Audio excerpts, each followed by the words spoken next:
ఇది చాతుర్మాస్య దీక్ష.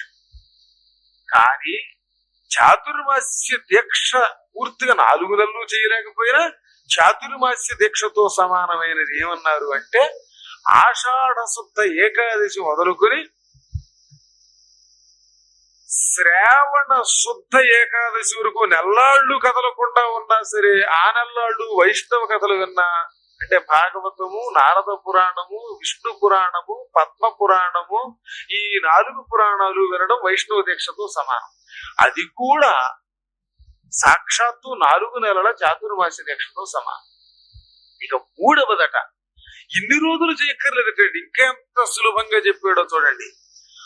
ఆశ్వయుజ శుద్ధ పాఠ్యమి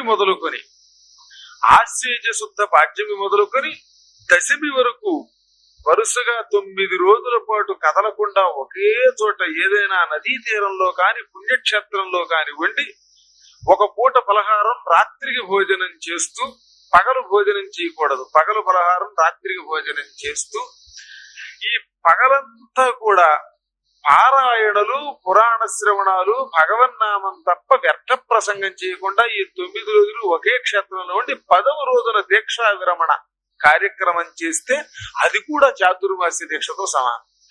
ఈ దీక్షని 4 ఏళ్లు చాతుర్మాసం దీక్షతో సమానంగా పోల్చారు. ఎవరో సనక సనందనాథులు నారదునికి. ఆశ్వయుజ మాసంలో ఆ నవరాత్రులకు అంత ప్రాశస్త్యమటం, మనకెవరికి ఆ విషయమే పట్టించుకోం. సాక్షాత్తు 4 ఏళ్లు చాతుర్మాస్య దీక్ష వహించినట్టే నదీ తీరంలో కాని అరణ్యంలో కాని గొప్ప వైష్ణవ క్షేత్రంలో కాని ఈ 3 చోట్ల చెయ్యాలి. అలా నువ్వు చేసేవనుకోకుండా నీవు